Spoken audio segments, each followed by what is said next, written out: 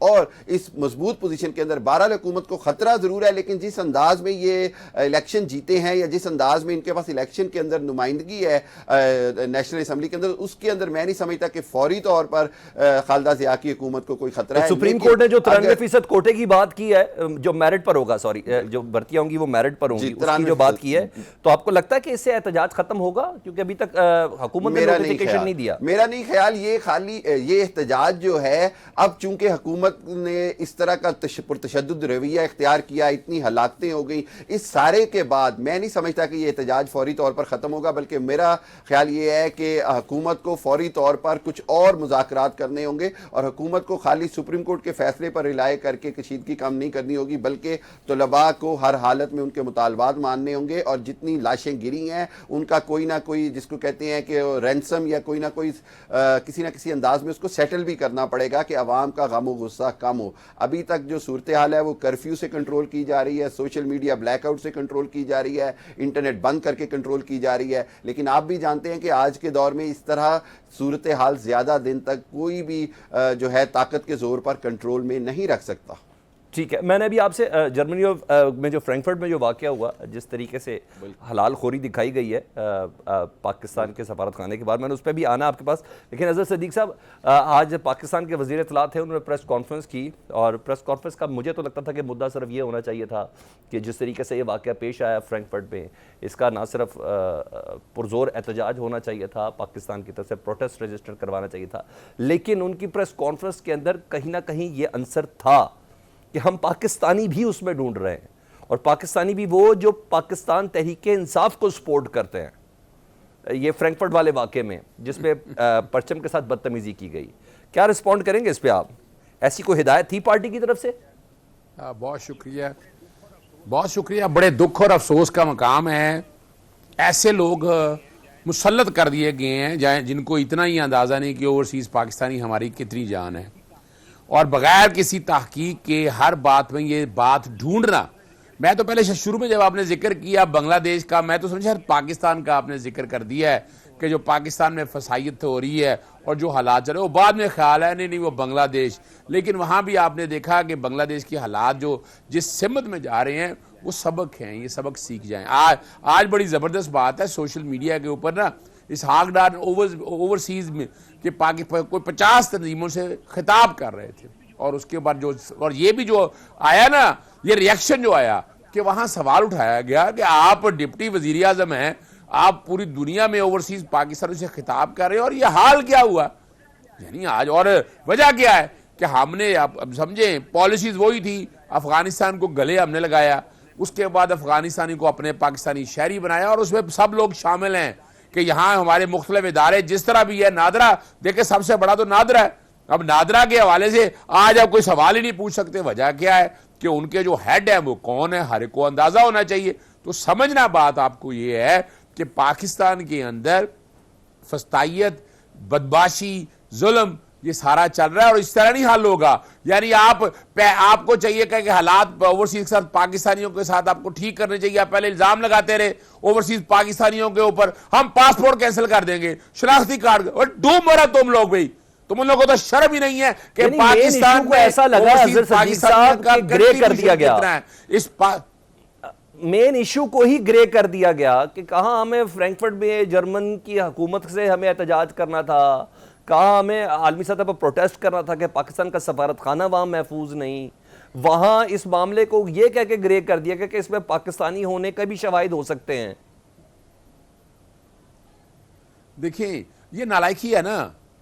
ایک کل کے بچے کو, بچہ ہی ہے نا جی, آپ اٹھا کے آپ نے اتنا اہم عہدہ دے دیا, اور ان کی ہسٹری آپ کے سامنے موجود ہے, ہمیں بتانے کی ضرورت نہیں ہے.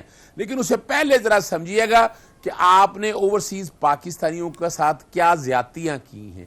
اسائلم والا جو نوٹیفیکیشن جاری کیا, میں نے بار بار لکھا ان کو, وہاں لوگوں کے لیے پاسپورٹ میں جتنی تکلیف ہیں, جتنا انٹیک آ رہا تھا, جتنا آپ کے یہاں فورن ریمیٹنس آ رہی, آج پاکستان کی اکانومی جو ہے وہ جمود کا شکار ہے, اور آپ کی پالیسی کی وجہ سے. یعنی آپ کیا کر رہے ہیں, آپ نے 2 پاکستان بنا دیے. جو اوورسیز والے باہر چلے گئے ہیں وہ پاکستانی نہیں ہیں. آپ اس طرح ٹریٹ کر رہے ہیں ان لوگوں کو. آئین پاکستان 1973 کو وہی حق ان کو فراہم کرتا ہے جو ایک عام پاکستانی کو ہے. یاد رکھیے گا, اور یہ بھی یاد رکھیے گا کہ پاکستانی سفارت خانے کے اندر جو کچھ ہوا ہے وہاں پاکستانی قوانین کا بھی اطلاق ہوتا ہے. لیکن شرم نہیں نا, حیا نہیں. آپ کو پتا ہے آپریشن میں حضرت صدیق صاحب گفتگو کو مزید آگے بڑھا دیتا ہوں نا, نثار گھوڑو صاحب کو بھی شامل کر لیتا ہوں گفتگو میں, کیونکہ آج پریس کی عطا تارڑ صاحب کے مختلف حصے تھے, جس کے ایک حصے میں نثار گھوڑو صاحب آپ سے سوال یہ ہے کہ عطا تارڑ صاحب یہ کہتے ہیں کہ پاکستان پیپلز پارٹی بانی پی ٹی آئی یعنی عمران خان پر آرٹیکل 6 لگانے پر ہمارے ساتھ ہے. کیا واقعی ایسا ہے؟ عارف الوی, قاسم سوری اور عمران خان صاحب پر آرٹیکل 6 لگنا چاہیے؟ بحیثیت ایک سیاسی ورکر آپ کی کیا رائے ہے؟ دیکھیں میں سمجھتا ہوں کہ آرٹیکل 6 اگر لگتا ہے تو وہ عارف الوی پر لگ سکتا ہے. ٹھیک ہے, عارف الوی صدر صاحب تھے, اسمبلی میں نو کانفیڈنس موشن پیش کیا گیا تھا. جب نو کانفیڈنس موشن پیش کیا جاتا ہے تو اسمبلی کو پھر بھی انہوں نے ڈیزالو کر دیا تھا. یہ ٹوٹل سراسر کانسٹیٹیوشنل بریچ ہے. اس آرڈر کو پڑھنے کے لیے قاسم سوری کا انتخاب کیا گیا, جس نے اسد کیسر صاحب نہیں آئے تھے. قاسم سوری نے اسد کیسر صاحب کی سگنیچر کے ساتھ رولنگ پڑھ کے بتا دی, اور اسمبلی کو ڈیزالو کرانے کے لیے عمران خان نے لکھ دیا پریزیڈنٹ صاحب کو. یہ پیورلی کانسٹیٹیوشنل بریچ ہے. ٹھیک ہے, ہم تو کہتے تھے, اس وقت بھی کہتے تھے, یہ تو ٹھیک ہے سپریم کورٹ کی مہربانی کہ انہوں نے اسمبلیاں ریسٹور کر دی اور کانسٹیٹیوشن اور وہ نو کانفیڈنس موشن کی ووٹنگ ہو گئی. لیکن ہم پھر بھی سوال یہ کرتے تھے کہ آپ نے عارف الوی کو کیوں چھوڑا, قاسم سوری کو کیوں چھوڑا, عمران خان کو کیوں چھوڑا؟ یہ اتنی بڑی بات جو کی تھی انہوں نے, اس کو اس وقت ریفرنس بھیجنا چاہیے تھا.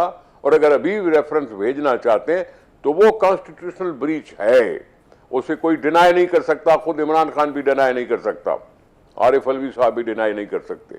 سر اتنی دیر سے خیال کیوں آ رہا ہے کہ وہ ایک غیر آئینی عمل تھا, جی نثار آئین گھوڑو صاحب کو توڑنے کی کوشش کی گئی تھی. نثار گھوڑو صاحب میں کہہ رہا ہوں کہ یہ آرٹیکل 6 کے حوالے سے آپ نے کہا کم از کم عارف الوی صاحب کے اوپر ہونا چاہیے. پی ڈی ایم 1 حکومت بھی آ گئی, اس کے بعد نگران بھی آ گئی, پھر پی ڈی ایم 2 یعنی اب موجودہ حکومت بھی نون لیگ کی آ گئی. یہ اتنا دیر سے خیال کیوں آ رہا ہے؟ ٹائمنگ آپ سمجھتے ہیں کہ مناسب نہیں ہے؟ دیکھیں بھائی بات سنیں نا, یہ آپ اس کو اس طرح سے نہ لیں. ٹھیک ہے, اس طرح سے نہ لیں. بھٹو صاحب کو پھانسی کب دی گئی تھی؟ 1979 میں. ریفرنس کب داخل ہوا؟ 2010 میں. یہ ایشو یہ نہیں ہے, ایشو یہ نہیں ہے کہ جی کیوں پہلے داخل نہیں کیا گا, اب کیوں داخل کیا جا رہا ہے. ہماری تو ڈیمانڈ اس وقت بھی تھی کہ جی ریفرنس ڈالنا چاہیے تھا اور اس کو آگے بڑھانا چاہیے تھا اس بات کو. نہیں ہوا، لیکن یہ کانسٹیٹیوشنل بریچ تو ہے نا. ٹھیک ہے. مارشل لاؤ کے لیے کورٹوں نے معافی مانگی ہے نا لوگوں سے. 4 دفعہ جو مارشلائیں لگی اس پہ کورٹوں نے کیا تھا کہ ہم نے ان کو کنڈون کر کے غلطی کی میں معاف کیا جائے، کی تھی نا. تو آپ ایسے تھوڑی کہہ سکتے ہیں کہ جی 5 سال پہلے کوئی چیز ہوئی ہے تو اس کو ابھی اب کھولا نہیں جا سکتا. میں اس چیز کو نہیں مانتا. ٹھیک ہے. جو ہے حقیقت سو ہے. اگر ہم نے پارلیمنٹ کو مضبوط بنانا ہے، اگر کانسٹیٹیوشن کا دیکھ بھال کرنی ہے، تو پھر میری نظر میں یہ قدم ہونا چاہیے تھا جو اب ہونے کی کوشش. اور مجھے ایک اور کوئی آنسر کر دیں کہ اس سے پہلے کہ میں نیکسٹ گیسٹ کی طرف بڑھوں. پاکستان پیپلز پارٹی کا جو آفیشیل موقف ہے P T I per as a جماعت پابندی کے حوالے سے، وہ تو خیر بعد میں آئے گا. آپ کا بحیثیت سیاسی کارکن اس حوالے سے کیا موقف ہے؟ کیونکہ پاکستان پیپلز پارٹی کے دیگر رہنما تو اس کو ایک بے وقوفی کنسیڈر کر رہے ہیں. آپ بتائیں پی ٹی آئی پر پابندی کے حق میں ہیں آپ؟ دیکھیں، پولیٹیکل پارٹی کا حق ہے پاکستان میں ہونا. پولیٹیکل پارٹی کرتی کیا ہے؟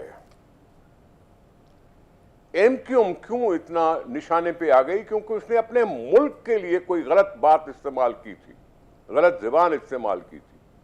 ایم کیو ایم پر کیوں اتنا ری ایکشن ہو گیا کہ اس کی پارٹی نے ان کو آگ کر دیا؟ یہ ہے ریاست کو قبول نہ کرنے والی بات. ٹھیک ہے. اب ریاست کو قبول نہ کرنے والی بات کہاں سے آتی ہے؟ یہ آتی ہے 9 مئی سے. 9 مئی میں جو کچھ بھی ہوا عمران خان صاحب کے کہنے پر ہوا.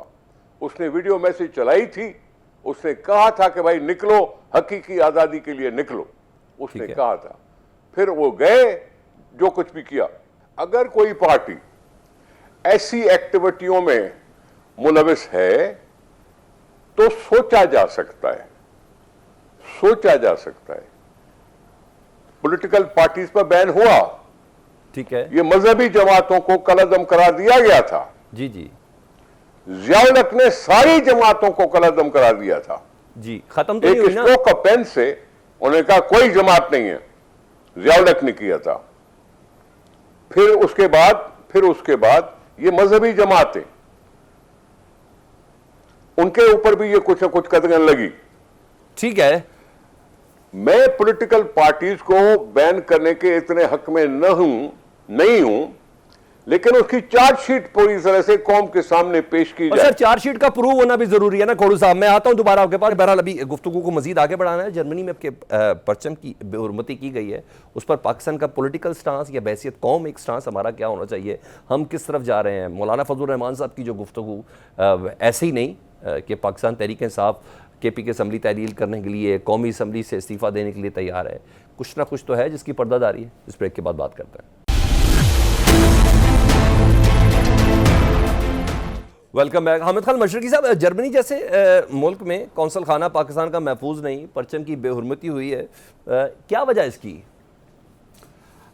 سلمان دیکھیے، بڑی بدقسمتی کی بات ہے کہ وہ افغانی جن 40-50 لاکھ افغانی ہم نے 25 سال 30 سال سے ہوسٹ کیے، اس کے بعد ہم نے پورا پاکستان کا پوری معیشت، پورا جو انفراسٹرکچر ہے اس کے اندر بے شمار بلینز آف ڈالر کا نقصان ہمیں سر بیڑا غرق کر لیا پاکستان کا، بیڑا غرق کر لیا ہم نے پاکستان کا. اور دوسری بات یہ کہ سب سے اہم بات یہ ہے کہ کیا سب سے اہم بات یہ ہے کہ جو واقعہ ہوا ہے فرینکفرٹ میں، یہ مکمل طور پر میں سمجھتا ہوں کہ یہ بھارتی منصوبہ بندی کے تحت ہوا ہے. اور افغانیوں کو جس انداز میں استعمال کیا گیا ہے اس فرینکفرٹ واقعے میں پاکستان کے خلاف، پاکستان کی ایمبیسی کے اندر جس طرح پرچم کی بے حرمتی کی گئی ہے، یہ پاکستان کو نہ صرف انٹرنیشنلی اس کا احتجاج کرنا ہے بلکہ اس کی تہ تک پہنچ کے پاکستان کو برملا بتانا چاہیے کہ اس کے اندر افغانستان کے جو لوگ استعمال ہوئے ہیں اس میں کس طرح انڈیا کا بھی ہاتھ ہے.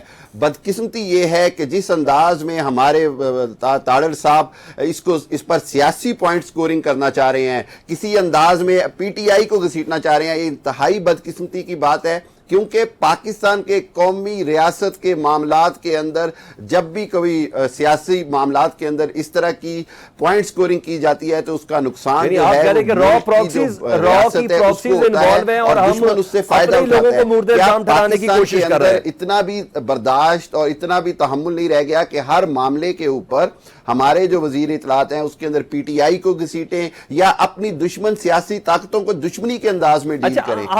میں نے اس سے پہلے کہ نا واضح طور پر افغانستان کی حکومت, افغانستان کے جو اقتدار میں ہیں ان کو پیغام بھیجا جائے کہ کس طرح بھی افغانی جو ہیں وہ بدقسمتی سے, میں کہوں گا وہی آپ والی بات ہے کہ نمک حلالی کر رہے ہیں, ہم نے اتنا کچھ کیا, یہ پاکستان کے لیے ناقابل برداشت ہے. اور سلمان میرا خیال یہ ہے کہ خود پیپلز پارٹی کو بھی اور سب کو مل کر جو عطا تاڑر صاحب کا بیان ہے اس میں جو پی ٹی آئی سے منسلک بات ہے اس کی مذمت کرنی چاہیے, کیونکہ اس سے اوورسیز پاکستانیوں کا جو اعتماد ہے وہ مجروح ہوتا ہے. اوورسیز پاکستانیوں کے اوپر ہر وقت آپ شک کی انگلی اٹھاتے ہیں اور اوپر سے $32 ارب سالانہ جو ہے وہ اوورسیز پاکستانی بھیجتا ہے. اوورسیز پاکستانی معیشت میں ریڑھ کی ہڈی کی حیثیت رکھتا ہے.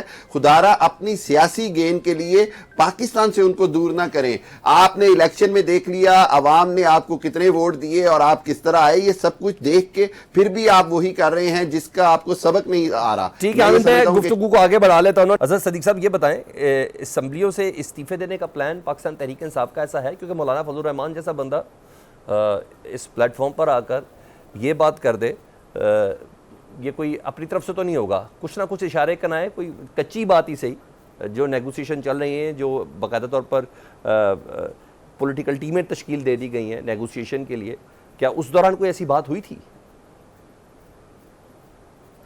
بہت شکریہ. پہلی تو بات ہے بالکل کیٹیگوریکلی یہ ڈینائیڈ ہے. سوال ہی پہ دیکھیں, آپ پولیٹیکلی بھی بات کریں بھی اس وقت حالات کیا تھے. اس وقت وفاق سے ہماری حکومت چھینی گئی تھی, صوبوں میں سارے حالات ہم چل رہے تھے, تو ہم نے پھر ایسا پریشر ڈالنے کے لیے ابھی تو ہمارا فارم 45 اور 47 کی ایک بڑی سیریس جنگ چل رہی ہے. ہم کوئی اقتدار چھوڑ دیں گے اس وجہ سے؟ سوال ہی پہ ہمارا پولیٹیکل سٹیٹمنٹ اپنی جگہ پر موجود ہے کہ اسمبلیاں تحلیل ہو. استعفے والا آپشن تو سوال ہی پیدا نہیں ہوتا کہ ایسی بات ہو, اور نہ ہم ایسا کچھ کریں گے. وجہ ہے میری بات سنیں نا, ابھی آج ہم استعفیٰ دے دیں, اس کے بعد نگران حکومتیں بنا لیں, جو تیا پاچا کر دیں, جو ستیہ ناش کر دیں, جو پنجاب میں کیا, جو کے پی کے میں کیا, نگران حکومتیں پاکستانی تاریخ کی کرپٹ ترین اور نالائق ترین حکومتیں رہی ہیں. ہم پچھلی غلطی کا احساس بھی ہے نا آپ کو, تو سوال ہی پیدا نہیں ہوتا. پہلے ہم نے 2 اسمبلیاں آپ نے توڑ دی, اس غلطی کا احساس بھی ہے نا آپ کو پھر؟ نہ دیکھیں, نہ اس وقت آپ کے حالات ہیں, کیا ہوا تھا, حکومت ہماری تھی, میرے پیٹرول بمبوں سے حملہ ہوا. عمران خان صاحب کا اگر دیکھیں, حکومت ان کی اپنی تھی نا, تو قتل کا پرچہ درج کروا سکے. وہ فیصلہ اس معروضی حالات میں بالکل ٹھیک تھا, ہم اس کو سپورٹ کرتے, سوال ہی پیدا نہیں ہوتا, وہ غلط فیصلہ تھا. ایک بات میں بڑی ادب سے عرض کروں, ہم یہاں ہر کوئی بیٹھ جاتے ہیں اور آرٹیکل 6 کی گفتگو شروع کر دیتے ہیں. یار خدا رہا یار, یعنی وہ جسٹس جمال مندوخیل جب جج تھے نا, انہوں نے بھی آرٹیکل 6 نہیں پڑھا. میں عام آدمی کے لیے پڑھ دوں. Any person who abrogates or subvert or suspend or holds in abeyance and attempts or conspire to abrogate or subvert or suspend or hold in abeyance the Constitution by use of force or show of force or by any other unconstitutional means shall be guilty of. وہ پہلے پڑھ تو لیں. یعنی بڑا دکھ ہوتا ہے کہ پارلیمنٹری اردو انگریزی, چلے انگریزی تو میری بھی کمزور ہے, فارسی میں پنجابی میں ترجمہ ہی پڑھ لیں. پھر آپ کا جو مطالبہ ہے چیف الیکشن کمشنر کے اوپر آرٹیکل 6 رکھنا چاہیے, وہ پھر وہ مطالبہ کیسے جسٹیفائی ہے؟ دیکھیں وہ پولیٹیکل ایک سٹیٹمنٹ ہے, اور پولیٹیکل سٹیٹمنٹ اس حوالے سے ہماری چلتی رہے گی, اور ہم اس کے اگینسٹ آپ کو بتا دیں. چلے میں اگلا بتا دیتا ہوں. بڑا زبردست ایک سپریم جوڈیشل کونسل میں جانے کا ریفرنس تقریباً آلموسٹ کمپلیٹ ہے, اور پنجاب اسمبلی میں اپوزیشن لیڈر یا باقی لوگوں کی طرف سے 1 آدھ دن کے اندر دیکھیں گے, اور ساری ایویڈنس الیکشن کمیشن کا پہنی. ہم اس طرح کی باتیں نہیں کرتے ہیں کہ یعنی وہ پولیٹیکل سٹیٹمنٹ ٹھیک ہے آرٹیکل 6 کی, وہ ہوتی رہیں گی, لیکن لٹرلی اگر دیکھا جائے ایک ایسے جج کو, جو میں نالائکی کا لفظ ہی کہوں گا, کہ ایک سیپریٹ نوٹ آرٹیکل 6 کے بارے میں لکھ کے اور آرٹیکل 6 انہوں نے پڑھا نہیں, ان کو پھر ابھی ایڈ ہاک جج کے طور پر لا رہے ہیں. تو سمجھنا ہے ہم سیریس کیا ہے, طریقہ کار ہے کہ ہم الیکشن کمیشن کے اگینسٹ سپریم جوڈیشل کونسل میں جا رہے ہیں. بڑی تفصیل میں ڈیٹیل میں ہم نے مکمل کر لی ہے. کل ہم ایک اور کام کرنے لگے ہیں, کل ہی انشاءاللہ. ایک تو آپ کے سامنے رکھ دیں, پنجاب اسمبلی کے اندر بدماشی اور غنڈہ گردی اس حد تک ہو رہی ہے کہ کہ اسپیکر نے ہمارے 11 اراکین کو سسپینڈ کر دیا 15 سیٹنگ کے لیے, ٹھیک ہے, اور وہ پریزیڈنٹ آف دی اسمبلی کے اندر بھی گھسنے نہیں دیتے. انہوں نے لکھا کہ آپ کا اختیار ہی کوئی نہیں ہے, آپ ایک دفعہ سسپینڈ کر سکتے ہیں, دوبارہ اگر ہو اس کے بعد آپ رول 210 کے تحت کر سکتے ہیں, لیکن وہ باز نہیں آ رہے. 2 دفعہ لکھا, اور کل وہ بھی جائیں گے وہاں پر, اور وہاں ہم ایک کام اور کر رہے ہیں کہ جو پاکستان تحریک انصاف پنجاب کے اسمبلی جو ٹکٹیں وغیرہ دی تھی, ہم سارے ثبوت دے رہے ہیں, جو کہہ رہے ہیں نا کہ آزاد کسی بندے نے آزاد, دیکھیے آزاد انڈیپینڈنٹ سمبل آپ نے دے دیا, لیکن وہ کینڈیڈیٹ پاکستان تحریک انصاف کے تھے, اور پوری لسٹ ہماری 17 جنوری کی ویب سائٹ کے اوپر اویلیبل ہے, اور وہ جہیز کا سامان لے کے ہم لڑتے رہے ہیں, تو کل ہم وہ بھی الیکشن کمیشن کا ایک کردار واضح کرنے لگے ہیں. پی ٹی آئی پر پابندی کے حوالے سے نثار کھوڑو صاحب بھی کہہ رہے ہیں ذرا دیکھنا ہوگا کہ لگنی کیوں ہے, ویسے حق میں نہیں ہے, لیکن انہوں نے کہا ہے کہ دیکھنا ہی ہوگا, پابندی لگ گئی تو کیا کریں گے آپ لوگ؟ نہیں دیکھیے, میں پہلے تو بات بتاتا چلوں, نثار کھوڑو صاحب ایک سینئر پولیٹیشین ہے, انہیں ذوالفقار علی بھٹو صاحب اے این پی پہ تجربہ انہوں نے کیا تھا, 500 لوگوں کے اوپر اپنا حیدرآباد سازش کا ایک کیس بنایا تھا, وہ سبق سیکھا انہوں نے 18ویں ترمیم میں نا 2010 کے اندر ایسے نہیں کیا تھا, 17(2) آرٹیکل ترمیم کر کے یہ حالات ایسے بنائے تھے, ہمارا ایسے نہیں ہو جانا. اب اس کے لیے باقاعدہ سپریم کورٹ جانا ہے, پہلے ایسی کنڈیشن کوئی نہیں تھی. اب جو طریقہ کار ہے, دیکھیں وجہ کیا ہے, integrity and sovereignty of Pakistan بتا دے, کوئی سائفر میں سزا ہوئی, سزا سسپینڈ ختم ہوگی, ایکویٹل ہو گئی, پھر 9 مئی کی باتیں کر رہے ہیں, 9 مئی میں کون سے کیس میں سزا ہوئی ہے, کون سے کیس میں پاکستان تحریک انصاف کے حوالے سے باتیں ہیں, وہ ساری ایویڈنس کیا ہے, وہ ساری ہوائی باتیں ہیں. آ جاتا ہوں, میں نے آنا ہے نثار کھوڑو صاحب سے رسپونڈ لینا ہے. میں ذرا پہلے ڈاکٹر نثار چیمہ صاحب نونی کے رہنما, ان سے بات کر لیتے ہیں. سر, آپ کو بھی ایسا لگ رہا ہے کہ واقعی کوئی آئینی بریک ڈاؤن آ رہا ہے, کیونکہ جس طریقے سے حکومت اور عدلیہ آمنے سامنے آ گئی ہے, تو دعوت تو آپ لوگ خود ہی دے رہے ہیں لگتا ہے؟ دیکھیے گزارش یہ ہے کہ 2 چیزیں میں عرض کرنا چاہتا ہوں. ایک تو دیکھیں, سپریم کورٹ ملک کی سب سے بڑی عدالت ہے, اس کا کوئی فیصلہ ہمیں اچھا لگے یا برا لگے ہمیں ماننا چاہیے. جب بھی یہ ہے کہ یہ صورت بن جائے کہ یہ کنفیوژن پیدا ہو جائے کہ سپریم کورٹ کا یہ فیصلہ مانا جائے گا یا نہیں مانا جائے گا, تسلیم کیا جائے گا یا نہیں کیا جائے گا, تو یہ کسی مہذب قوم میں, کسی مہذب ملک میں ایسا نہیں ہو سکتا. یہ تو پھر کسی بنانا اسٹیٹ میں ہی ہو سکتا ہے. یہ تو جنگل کا قانون ہے کہ اعلیٰ ترین ملک کی جو عدالت ہے اس کا کوئی فیصلہ جو اس کے بارے میں یہ کہا جائے کہ یہ ہم مانیں گے یا نہیں مانیں گے, یہ کوئی سوال ہی پیدا نہیں ہوتا کہ اعلیٰ ترین عدالت کا فیصلہ نہ مانا جائے, پہلی بات. دوسری بات یہ ہے کہ یہ ہے کہ جو شخص بھی یہ کہے کہ ہم نے اس فیصلہ کسی بھی, یعنی یہ کہ کوئی فیصلہ بھی ہو, اعلیٰ ترین عدالت کا فیصلہ ہم نہیں مانیں گے, وہ پورے عدالتی نظام کا باغی ہے. تو اس کا مطلب ہے کرمانی صاحب صحیح کہہ رہے ہیں نا, مسلم لیگ نون میں غیر سنجیدہ اور نالائق لوگ آ چکے ہیں. دوسری بات میں یہ کہوں گا آرٹیکل 6 کے حوالے سے کہ خدا را یہ جو ہے نا ملک دشمنی اور یہ غداری کے سرٹیفکیٹ بانٹنا بند کیا جائے. اس کا ہمیں بہت نقصان ہم اس کا بھوگ چکے ہیں. ملک 2 ٹکڑے ہو گیا, لیکن ہمیں یہ احساس نہیں ہوا کہ ہم یہ کہ ملک دشمنی اور غداری کے سرٹیفکیٹ بانٹنا ہم نے ختم نہیں کیے.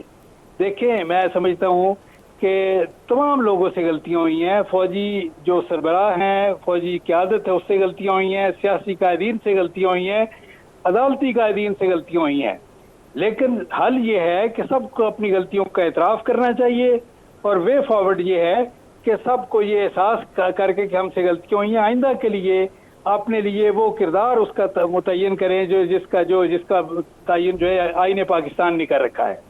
اسی میں ملک اور قوم کی فلاح ہے, اسی میں بہتری ہے. یہ بہتر اپروچ ہے ڈاکٹر نثار چیمہ صاحب. کاش آپ کے پاس کوئی منسٹری اس ٹائم ہوتی, اور مسلم لیگ نون کا سیریس جو فیکٹر ہے وہ اس ٹائم اس بات کی تائید کر رہا ہے کہ جس طریقے سے چلا جا رہا ہے وہ اس وقت آئین اور پاکستان دونوں کے لیے عمدہ نہیں ہے. نثار کھوڑو صاحب, کہیں نہ کہیں ایسا بھی لگ رہا ہے کہ پاکستان پیپلز پارٹی اور موجودہ جو حکومت ہے ان کو تھوڑا کچھ زبردستی ایک دوسرے کے ساتھ مضبوطی سے, جیسے کہتے ہیں نا, ہاتھ تھمایا گیا ہے, کیونکہ بجٹ پر آپ لوگوں کے اختلافات ہیں, پی ٹی آئی پر پابندی کے فیصلے کے اوپر آپ لوگوں کو اختلافات ہیں, اور دیگر بھی کئی معاملات ہیں جس میں یکسوئی کا فقدان ہے.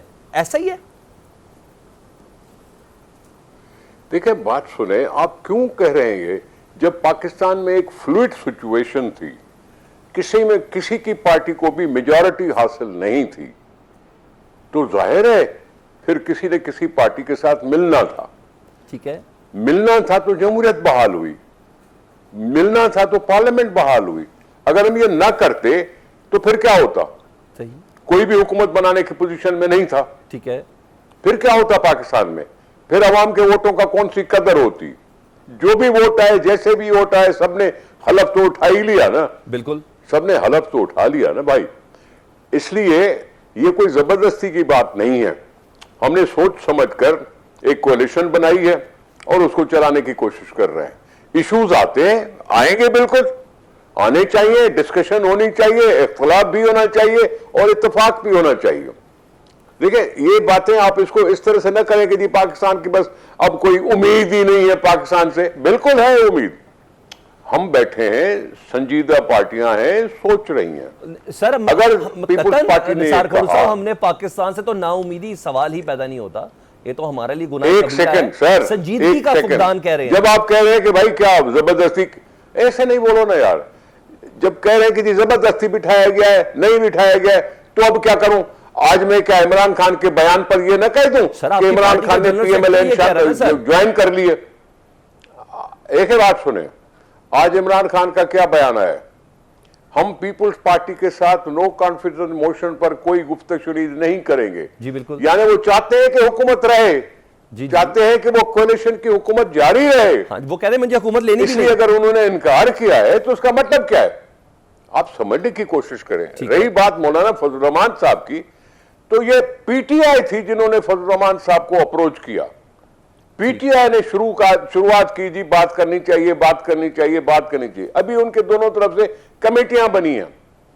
اگر مولانا فضل الرحمان صاحب نے یہ بیان دے دیا کہ کے پی کے استعفیٰ دیں گے اور وہ یہ کریں گے تو ان کا بینیفٹ ہے۔ کے پی میں وہ بھی تھے اسٹیک ہولڈر، وہ خود شکایت کر رہے ہیں کہ جی کے پی کی جو جیت ہے عمران خان کی وہ سوالیہ نشان کے ساتھ ہے۔ تو مولانا فضل الرحمان صاحب بھی ہو سکتا ہے چاہتے ہو کہ کے پی میں استعفے دے دے اور پھر سے الیکشن ہو جائے اور پھر سے مولانا فضل الرحمان صاحب کچھ نہ کچھ جیت کر آگے بڑھے۔ ٹھیک ہے، بہت شکریہ سینیٹر نثار کھڑو صاحب، اظہر صدیق صاحب، ڈاکٹر نثار چیمہ، حامد خلال مشرقی ہمارے ساتھ تھے۔ لیکن پروگرام کے آخر میں کہیں گے، آج وزیر اعظم پاکستان شہباز شریف صاحب نے ایک کنفیشن کیا۔ انہوں نے کہا 6 ماہ میں لوڈ شیڈنگ ختم کرنے کی بات کا بہت مذاق اڑایا گیا۔ جب میں نے 2013 میں یہ بات کی تھی، بجلی کا بحران تھا تو جذبات میں آ کر کہہ گیا کہ 6 ماہ میں لوڈ شیڈنگ ختم کر دیں گے، اور وزیر اعظم نے 2013 سے 2018 میں ہم لوڈ شیڈنگ ختم نہیں کر سکے۔ بہرحال آپ کے اس دعوے کی بنیاد پر وزیر اعظم پاکستان شہباز شریف صاحب، عوام نے آپ کو 2013 کے الیکشن میں ووٹ دیا تھا، اور جو 2013 سے 2018 کے دوران پورا نہیں ہو سکا تھا۔ پروگرام سے اجازت دیجیے، اللہ حافظ۔